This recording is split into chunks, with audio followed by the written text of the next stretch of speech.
Hello everyone. आज हम next chapter पर बात करेंगे laws of motion. Next chapter हमारे पास है लॉज ऑफ मोशन। इसका पुराना नाम था न्यूटोनियन मैकेनिक्स। न्यूटोनियन मैकेनिक्स से देखें कि जो लॉज ऑफ मोशन है इसको किसने डिस्कवर किया था। इसको डिस्कवर किया था न्यूटन ने किया था। इसी वजह से इसको क्या बोला जाता था, पहले न्यूटोनियन मैकेनिक्स बोला जाता था। मैकेनिक्स की मीनिंग आती है हमारी फोर्स से, यानी कि जो जिस पर फोर्स लग रहा हो। ठीक है, अब फोर्स तो हम देखते हैं कि हम पूरे नेचर में जितने भी काम होते हैं वो फोर्स के थ्रू ही होते हैं। ठीक है, तो न्यूटोनियन मैकेनिक्स पहले बोला जाता था, बट मॉडर्न टाइम में अब इसको क्या बोल दिया है, लॉज ऑफ मोशन बोल दिया है। ठीक है, तो आगे देखते हैं इसमें। It covers the discussion of the measurement of object under the influence of force by making use of Newton's three laws. ठीक है, अब यहां पर किस चीज का डिस्कशन किया जाता है कि जो ऑब्जेक्ट मोशन कर रहे हैं या मोशन से रेस्ट में आ रहे हैं, या फिर जिनकी डायरेक्शन चेंज हो रही है, या फिर जिनका शेप चेंज हो जा रहा है, तो वो किस वजह से हो रहा है, वो हो रहा है आपका फोर्स की वजह से। हम कोई फोर्स लगाएंगे तभी किसी रेस्ट में रखी बॉडी को मोशन करा सकते हैं, या मोशन करती हुई बॉडी को रोक सकते हैं, या उसकी डायरेक्शन या उसकी वेलोसिटी में चेंज कर सकते हैं। तो इन सारी चीज़ों के बारे में इस चैप्टर में हम डिस्कस करेंगे। यहाँ पर मेनली हमें थ्री लॉज के बारे में पढ़ना है। First law of Newton, second law of Newton and third law of Newton, या फिर थर्ड लॉ ऑफ मोशन, ऐसे करके आप जान सकते हैं। ठीक है, अब यहाँ पर देखें, एक मैंने नोट लिखा है, if the speed of the interacting objects are very large और comparable to speed of light, Newtonian mechanics is not applicable. अगर जो इंटरेक्टिंग ऑब्जेक्ट यानी जिनके बीच में फोर्स लग रहा है, या फिर जो इंटरेक्ट कर रही है बॉडीज, अगर उनकी स्पीड जो है स्पीड ऑफ लाइट के बराबर हो जाती है, तो वहां पर न्यूटोनियन मैकेनिक्स को अप्लाई नहीं किया जा सकता है। ठीक है, अब यहां पर देखें, स्पीड ऑफ लाइट होती है हमारे पास 3 × 10⁸ मीटर पर सेकेंड होती है। अब ऐसी सिचुएशन में अगर इतनी स्पीड में अगर टू बॉडीज आपस में इंटरेक्ट करती हैं, तो ऐसी सिचुएशन पर वहां पर न्यूटोनियन मैकेनिक्स या फिर लॉज ऑफ मोशन अप्लाई नहीं की जा सकती हैं। ओके, तो अगर हम चाहते हैं कि वहां पर लॉज ऑफ मोशन अप्लाई हो, तो उसके लिए ऐसा कभी भी नहीं होना चाहिए, यानी कि स्पीड ऑफ जो लाइट है उसके बराबर किसी भी ऑब्जेक्ट की या बॉडी की स्पीड नहीं होनी चाहिए। ठीक है, अब आगे बात करते हैं हम डायनामिक्स की।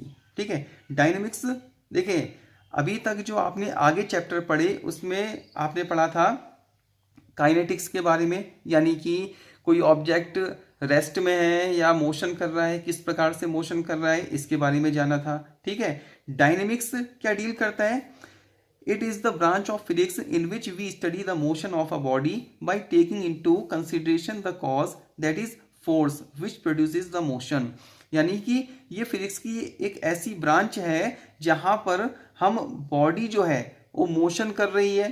ठीक है, अब किस वजह से ये मोशन कर रही है, क्यों कर रही है मोशन, तो ये जानने के लिए हमें फिजिक्स की दूसरी ब्रांच बनानी पड़ी जिसको हम डायनेमिक्स के नाम से जानते हैं। ठीक है, जहां पर क्यों क्वेश्चन आ जाता है ना किसी भी क्वेश्चन में, तो वहां पर डायनेमिक्स काम करना चालू कर देती है। ठीक है, कोई ऑब्जेक्ट मोशन कर रहा है तो ठीक है वो हमें दिख रहा है, लेकिन क्यों कर रहा है ये जानने के लिए हमें डायनेमिक्स जानना पड़ेगा। ठीक है, हमें फिजिक्स की इस ब्रांच को पढ़ना पड़ेगा, समझना पड़ेगा, तभी हम आगे इस क्यों का जवाब दे सकते हैं। ठीक है, आगे हम बात करते हैं force. Force is an external cause in the form of push और पुल। फोर्स क्या है, एक एक्सटर्नल कॉज है। ठीक है, एक ऐसा कारण है, बाह्य कारक है, जिसकी वजह से हम किसी वस्तु को पुश या पुल करके उसमें चेंज ला सकते हैं। ठीक है, उसको हम क्या कर सकते हैं, उसको मोशन में ला सकते हैं, उसको हम रेस्ट में ला सकते हैं, या उसकी डायरेक्शन में चेंज कर सकते हैं, या फिर हम उसके शेप में चेंज कर सकते हैं। यानी अगर हम इसको एग्जाम्पल से समझें तो इसको ऐसे समझिए कि कोई बॉडी है, ठीक है, या जैसे सपोज दैट कोई कार है, अब आप उसको धक्का लगाएंगे। ठीक है, अब पुश किया आपने, पुश करने पर या तो क्या होगा, वो आगे को बढ़ेगी, ठीक है, या फिर थोड़ा सा हिल जाएगी, या फिर बिल्कुल भी नहीं हिलेगी। ठीक है, तो अब इन तीनों ही सिचुएशन में आपने क्या लगाया, उसमें आपने लगाया फोर्स। ठीक है, तो ये होता है आपका फोर्स। आगे देखें, विच प्रोड्यूसेस और tries to produce motion in a body at rest or stops or tries to stop a moving body or changes or tries to change the direction of motion of the body. ठीक है, यानी ये क्या करती है आपका, ये अगर हम किसी बॉडी पर फोर्स लगाते हैं तो इसको हम मोशन से इसको रेस्ट में ला सकते हैं या फिर हम इसको स्टॉप कर सकते हैं। ठीक है, मतलब रेस्ट से हम उसको मोशन में ला सकते हैं या फिर मोशन से उसको रेस्ट में ला सकते हैं, उसकी डायरेक्शन को हम चेंज कर सकते हैं। ठीक है, तो ये सारी चीज़ें जो होती हैं ये हम एक एक्सटर्नल कॉज की वजह से कर सकते हैं और वो एक्सटर्नल कॉज क्या है, वो फोर्स है। ठीक है, आगे हम बात करते हैं गैलीलियोज लॉ ऑफ इनर्शिया। अब गैलीलियोज लॉज ऑफ इनर्शिया क्या है, तो इसको जानने के लिए सबसे पहले हम जानते हैं कि ये इनर्शिया क्या होता है। तो देखें इनर्शिया क्या है। The inherent property with which a body resists any change in its state of motion is called inertia. देखिए इनर्शिया क्या है, the inherent property with which a body resists any change in its state of motion is called inertia. Heavier the body the inertia is more and lighter the body larger the inertia. देखिए किसी भी body की inherent property से कहने का मतलब यह है कि हमारे अंदर अंतर्निहित होती है। ठीक है, अगर हम पर कोई भी फोर्स लगता है तो उसका अपोज करना ये हमारे अंदर की प्रॉपर्टी है। ठीक है, अगर हमारे ऊपर कोई फोर्स लगाएगा, हमें कोई धक्का देने की कोशिश करेगा तो हम क्या करेंगे, उसका अपोज करेंगे। ठीक है, तो ये अपोजिशन जो हो रहा है ये किसकी वजह से हो रहा है, ये इनर्शिया की वजह से हो रहा है। ठीक है, यहाँ पर ध्यान देने वाली बात यह है कि जो बॉडी है अगर वो हैवी है तो उसकी जो इनर्शिया होगी वो भी क्या होगी, बहुत ज़्यादा होगी, और कोई हल्की बॉडी है तो उसकी इनर्शिया भी क्या होगी, कम होगी। ठीक है, कहने का मतलब यह है कि अगर हमारे पास एक कार है तो हम उसको धक्का लगाएंगे तो वो मोशन में आ सकती है क्योंकि हल्की है, लेकिन अगर उसके कंपेयर में अगर हम ट्रक को धक्का दें तो ट्रक क्या है, बहुत बड़ी बॉडी है उसके कंपेयर में, तो ऐसी सिचुएशन में उस जो ट्रक है उसका जो इनर्शिया है वो ज़्यादा होगा कार के कंपेयर में। ओके, तो ये इनर्शिया है। अब हम समझ लेते हैं कि जो गैलीलियो की जो लॉज है वो क्या है। तो देखें, this law state that the inability to change its state of rest और uniform motion, that is a motion with constant velocity और direction of motion by itself.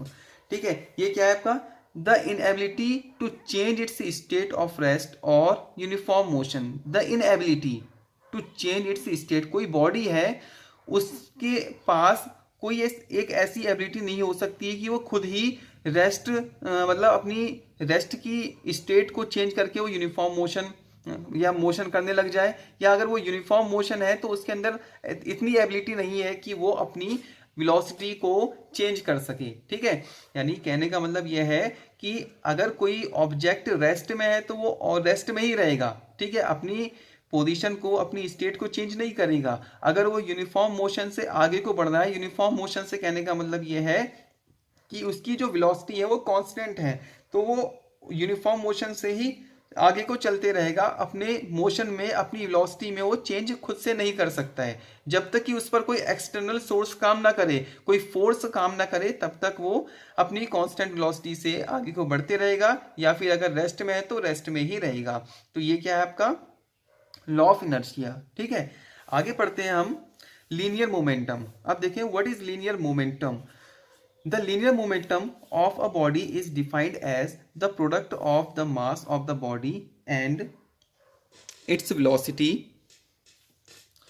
यानी जो लीनियर मोमेंटम है वो क्या है, the linear momentum of a body is defined as the product of the mass of the body and its velocity. यानी किसी body के मास और इसकी वेलोसिटी का जो प्रोडक्ट होता है उसी को हम लीनियर मोमेंटम बोलते हैं। ठीक है, linear momentum that is linear momentum equal to mass into velocity. Linear momentum को P से रिप्रेजेंट किया जाता है, मास को M से रिप्रेजेंट किया जाता है और वेलोसिटी को V से रिप्रेजेंट किया जाता है। तो यहां से हमें प्राप्त होता है P इक्वल टू mv। तो लीनियर मोमेंटम फाइंड करने के लिए हम इस फॉर्मूले का यूज करते हैं, यानी P equal to mv।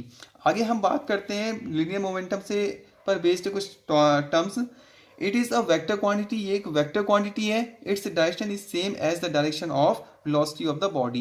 Its SI unit is kilogram metre per second या किलोग्राम मीटर सेकेंड इनवर्स।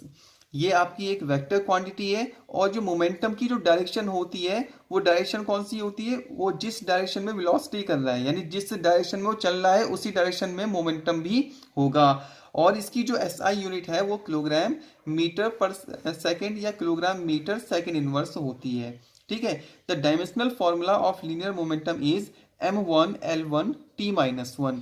जो डायमेंशनल फॉर्मूला होता है लीनियर मोमेंटम का वो होता है m1l1t-1।